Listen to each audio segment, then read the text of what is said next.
Hi, I'm Cynthia Schiller. Please like and subscribe. So, we're going to talk about the super empath and why we have to be careful when we're too empathetic, how it can harm us, and also sometimes even our relationships. So, we're going to talk about how it can harm us first. If you know who Jordon Peterson is, he's on YouTube. He's a very renowned speaker, highly intelligent. I personally happen to like him. I like the way he presents things. And the way he answers certain questions. It's very insightful and straight to the point. So the narcissist, they take a lot from us. And a lot of times it causes us to be overly empathetic, but some people take empathy to the extreme, whether they're helping other people, volunteering, donating, on and on and on. It's with a kind heart. So they're not bad people, but it's very destructive to the person themselves. Now, I noticed as I'm watching these Jordon Peterson videos, I see a pattern of him breaking into tears, kind of holding him back, but you can tell he's super emotional sometimes. And he'll say it's because, people come to me with their problems and he likes helping them, but it hurts that so many people have all this pain in the world. And it's causing him to tear up. He's feeling those emotions. And I have an aunt who has tried to commit suicide several times. She's empathetic and hearing other people's problems, trying to be there for them. She became suicidal. She's a millionaire that probably have a couple million. She's set in her life, but stable marriage, kids, grandkids, but we all have our ups and downs in life. But when you help people to the extreme, she wanted to retire. Oh, I don't even know, 5, 10 years ago. And people were begging her, please just continue. So she's going past her retirement age, helping people when she's obviously got some struggles of herself, that she's giving of herself when she's so drained. They don't need the money. She doesn't need to work, but she's giving and giving and can't tell them no. She's ready to retire, but she's thinking about them. She's not thinking about herself. And that's, we're supposed to think about each other, but there's got to be a balance within that. Because, if we gave everybody our food, we're wonderful people. We're feeding the world. But if we don't have even something for ourselves, we're going to die. So no matter how much we give, if we don't keep a little for ourselves, it destroys us. And that's what it's kind of doing to my aunt. And I see with Jordon Peterson, I'm not saying he's suicidal. I don't know him well enough. I feel he's putting his energy into his work, which makes him more empathetic, more at risk of emotional damage, because we take on, it's an exchange of energy.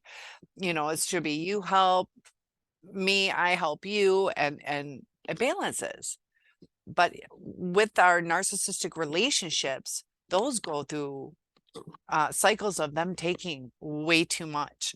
And it causes us to become more empathetic because we're like, if I just love them, if I love them more, if I cater to them more, kind of like a maternal instinct or paternal instinct of caring for somebody, that I'll cook better, I'll work harder, I'll do my hair or makeup or clothes better, whatever it is. I'll bring more presents. I know they were thinking this, and it's not appreciated. So be careful how much you give to people, um, because it can be hard on you too. Don't give everything. And we get a good feeling when we give. So it is good to give, but also with super empaths, as I call it, when you're overly empathetic, you're looking deep into the reason behind everything, and you're forgiving, loving, but it's almost like you start to over forgive to where that was unforgivable. Um, you know, uh, And it's interesting what people are drawn to. There's a lady on YouTube who is a sociopath, and she kind of breaks it down. She sounds pretty honest of what she's done and the feelings. She's like, I have no feelings. I don't care. Like when I was 8 years old, I went to the store with my friend's mom. She bought me a doll. Then I wrote her a death threat. And she's like, I don't know why I did it, but I don't care. And, she's done some illegal things. And she's like, the only reason I stopped is because she didn't want the consequences of, imprisonment, things like that. So sometimes, I see these people like, you go girl, or you got one over on them. And just the society that we live in, that it's starting to go downhill a lot faster in my eyes. We have more stressors because of COVID, financial struggles. Now we got the inflation stuff going on. And also they did something that I saw today too about trying to mandate, or not mandate, incorporate tips into more and more places. So we already have our bartenders, our waitresses, and like pizza delivery, things like that. But now you start to see it more and more at the drive-through, at fast food restaurants. Like when you go inside, there's a sub place by me that has that, and I've seen it where they're asking for tips, even at you know different kinds of establishments. So whether it's a doctor's office or um,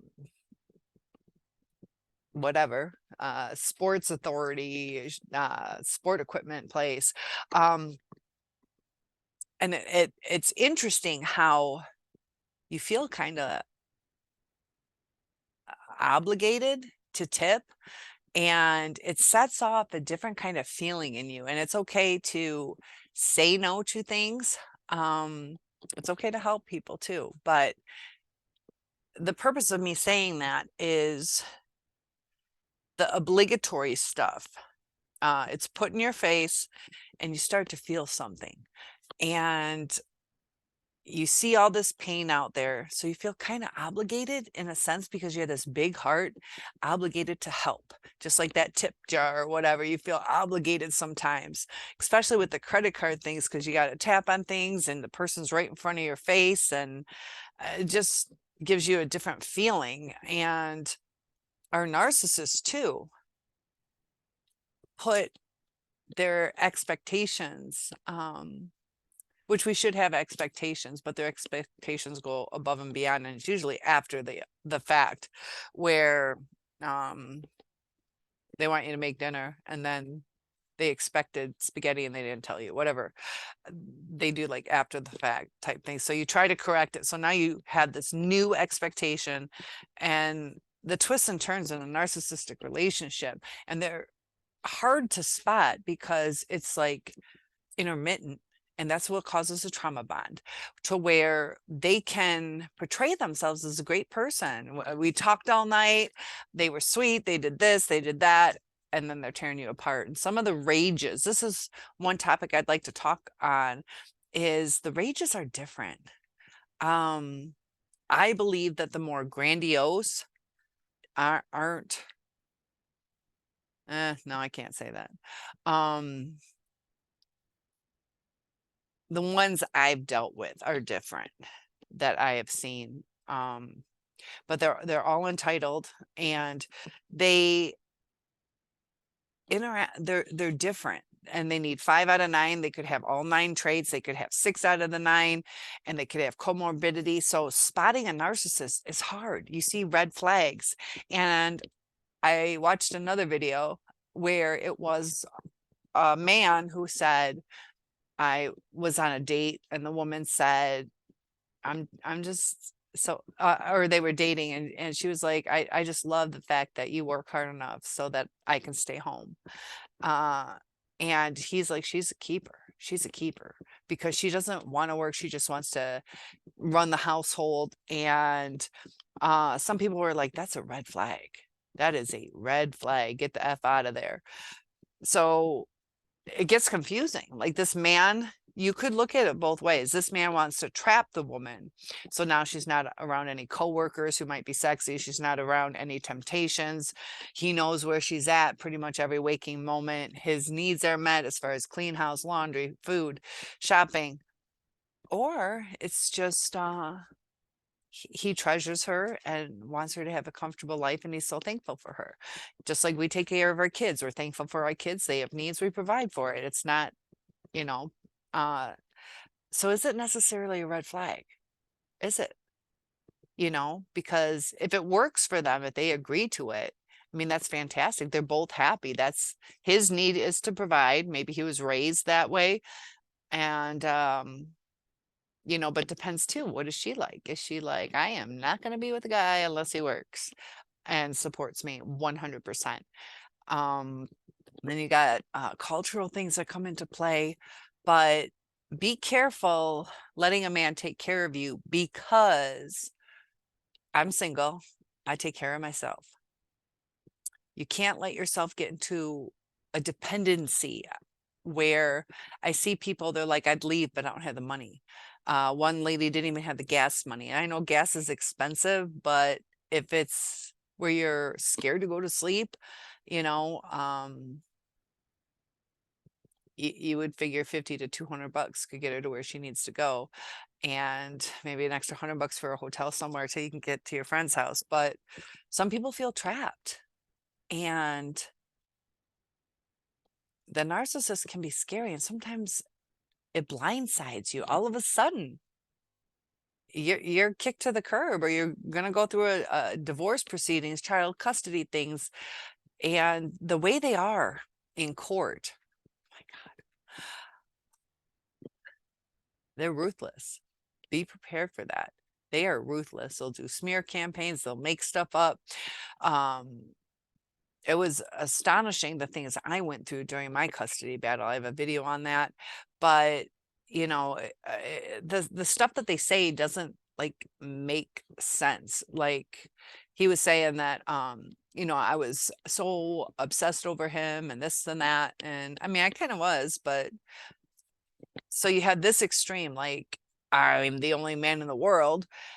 And then he starts talking about a female friend of mine. I am completely heterosexual, nothing against other people. That's just me, hardcore, very monogamous, things like that.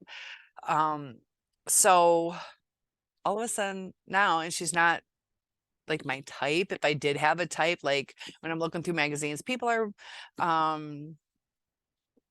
more pleasing than others, I guess, to put. And she wouldn't be my choice anyways. And he knew that. But you go from one extreme to the other. It's like she can't live without me. Then he also brought up a guy friend of mine from the past. And it turns out that it was my guy friend gave me my attorney's number, and it's just not a match. But they knew who it was. It was kind of funny. We're just like, oh, okay. But the things that they do, he destroyed my career. As soon as he found out where I was, I had to notify him through friend of the court. Instantly lost my job because he was state cop, and I worked in the court system, family court, as a juvenile probation officer as soon as they found out, because he had family ties big time in that town.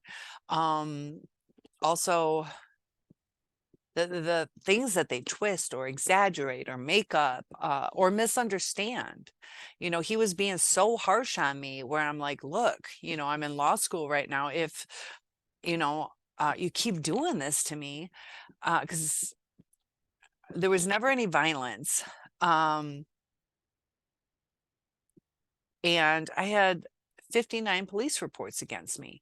None of them involved drugs, alcohol, violence, destruction of property, anything like that. I don't even think they were swearing. I don't remember, but no, like, bitch fest, even maybe frustrating, like, can't we just talk about it? Something like that. But it was never like And then to have 59 police reports against it, and over, like, once I was trying to hand him uh, summer supplies for our daughter, and I get a police report against me, and then it's used against me at court, and it's just crazy that sometimes when you give so much that you lose yourself, you lose your judgment. And if you want to help people, homeless people, things like that, there's a purpose in it. It feels good to have a purpose. It does feel good to have a purpose, but be cautious. Be cautious. Um, you know, we need to help our friends, but don't do it to a detriment of your life. Um, be there for your friends. Say, yeah, I'll talk to you every Monday, Wednesday, Friday. I have to go see my other friend on Tuesday. I got to go shopping on Thursday. Give yourself a little bit of a break, and make sure it's balanced too. With these people, do it for you. We don't always have to get paybacks, but with Jordon Peterson, I just saw his pain, and my aunt. A lot of people internalize things. They don't express things. They absorb. It's an energy we absorb. And pain is a negative energy, you know, uh, that we have to balance it with some positivity. So even if it's not always necessarily interactions, maybe it's exercising more that changes your dopamine. And I want to do a video dedicated to dopamine. It's very interesting, all the different things, whether it's drug related, people with mental illnesses, how they process it differently, why we end up addicted to our narcissist. And it is like a drug addiction that we start doing crazy things because our brain's going berserk. It's wanting that next hit of dopamine, and it starts getting intermittent. Used to be consistent, then we turn into Pavlov's dog where we don't know what's going on and we expect something because we were conditioned. And the narcissist will condition their prey. Is it purposeful? This is what I'm really trying to figure out, because a lot of times purposeful. I just want to fuck you. I'll give you flowers. That's purposeful. But other times it seems that they have a true intention.